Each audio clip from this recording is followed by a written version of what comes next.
I haven't sat down and talked with the camera in a really, really long time. But it's 11:45 p.m. on a Thursday, and I just got Domino's. And it's a beautiful night, so I figured, why not? I've been sick lately. Yeah. And you know, like when you're sick and you're just in your own kind of like little bubble of sleeping whenever you can, trying not to feel like shit, and just like really in your own little world. That's where I've been the past like week or so. I've had mono and it's just like completely kicked my ass. Today is the first day in like a week that my throat isn't in absolutely wrecking pain. So taking full advantage of it with my little treats tonight.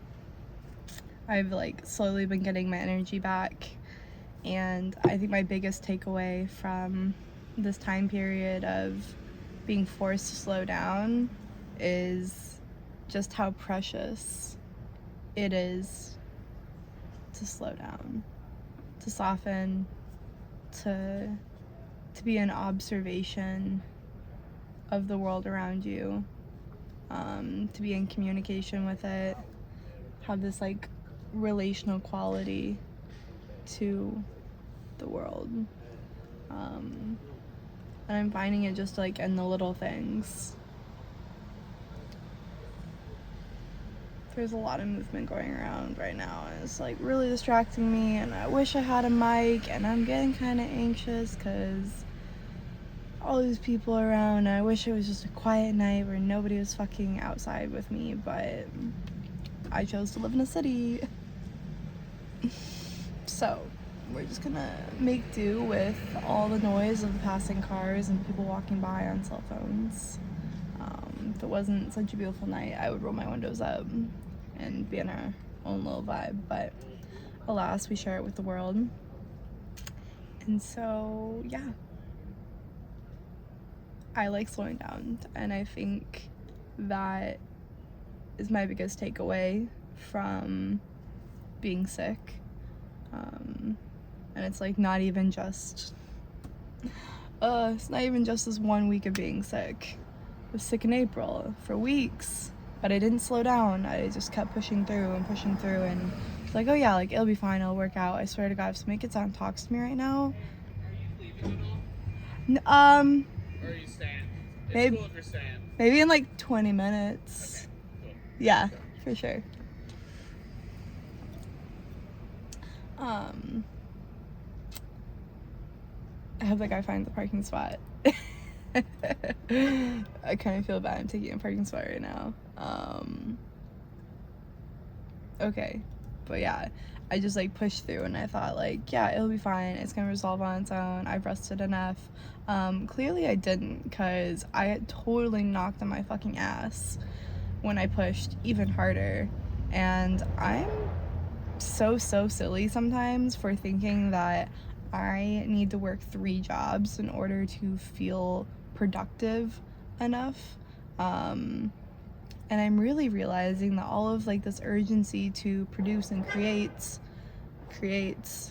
is really just about control. I just want to control. I want to control the timing, the outcome, the way it happens, and that's getting me nowhere. Quite literally nowhere. Except back at the start with all these same lessons of like, come on, bestie. Come on, bestie, slow down. I've been hearing this shit in my head and outside and the divine signs in this world around me. But I haven't been listening. I haven't been embodying, because sometimes I'm stubborn. But we're getting there. We're slowly getting there, and consider this moment, me talking to the camera, a moment of embodiment. Let's hear it for the crowd. Yeah. because I could have just been on TikTok scrolling, or this is so embarrassing to admit, but like my toxic trait is getting stuck in my head in my thought loops with ChatGPT and just like harping on an issue and like talking it out therapist style with AI, and like super not proud to admit that. Sometimes it's helpful, sometimes it's not, but I'm really ready to just get out of my head. I'm really ready to get out of my head and be an embodiment. So this is embodiment, and I've got my massive Saratoga.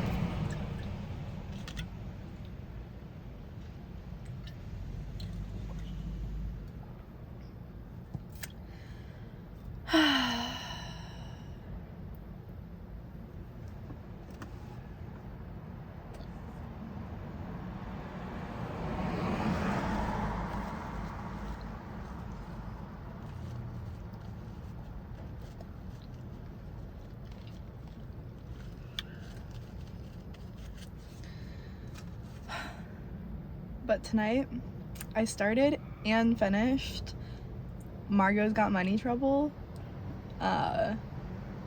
with Elle Fanning and Nicole Kidman and this one guy named Nick. Can't remember his last name. I think it starts with an O. And it is so good. Oh my god, I ate up every single episode. It was amazing. I feel like the acting was superb. The plot is great. Like, the visuals are wonderful.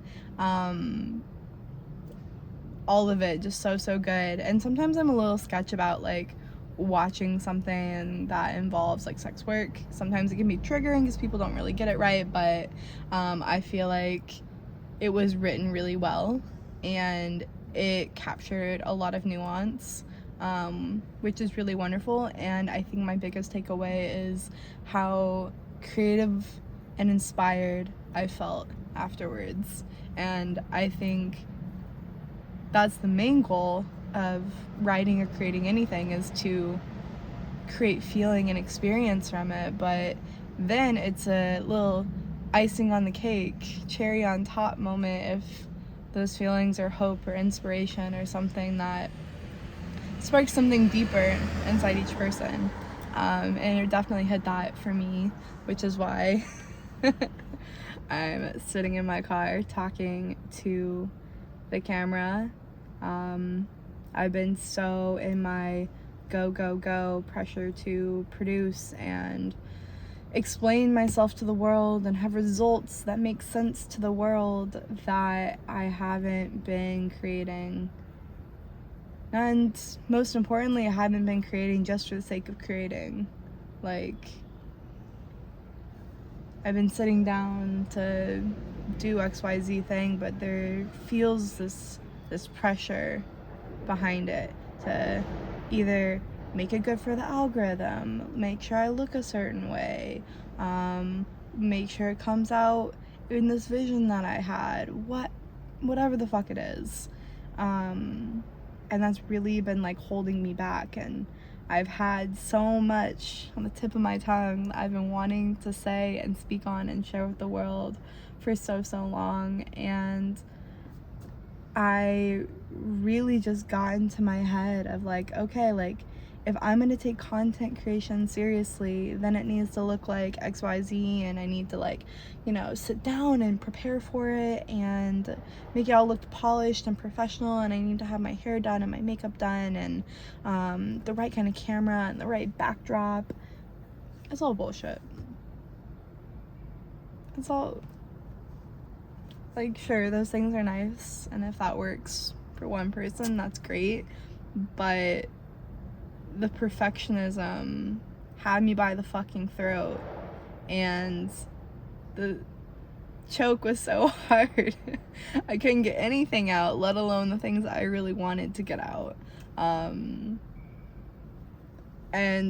it's really made me stop and think about like, okay, like why do I want to create? Like, why do I want to put my thoughts, my experience, my personality, parts of my life out into the ether, into the world, especially on such a crazy fucking place like the internet, why do I want to do that? And I think the easiest answer is because it's for myself.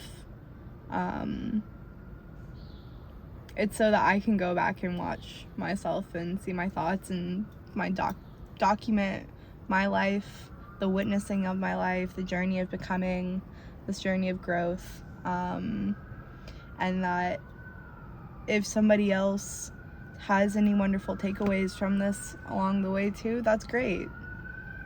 That's wonderful. That just makes the experience even better. Like, I think I have a lot of like wonderful thoughts and ideas and perspectives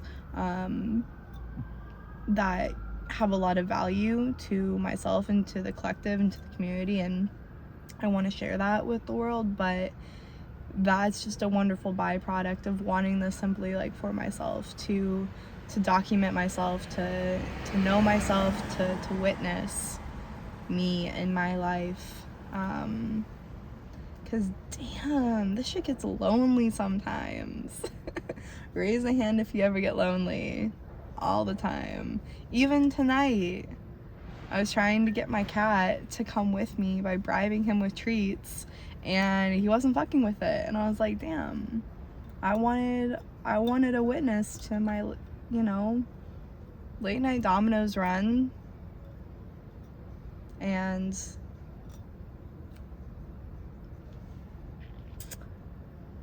I felt that creeping little like cloak, a reverse invisibility cloak. Doesn't make me invisible, but shit's sure invisible, and I'm the only one that feels it. Or at least that's what, you know, your brain tells you when you're lonely, because everybody feels that cloak of loneliness. We just don't talk about it as often as we should. And so this is me removing my cloak of loneliness and bearing my heart and soul into the screen and the camera and letting myself be known and seen and witnessed. I'm gonna toast with a piece of pizza, but I'll settle for my reused bottle of Saratoga. Cheers to being witnessed.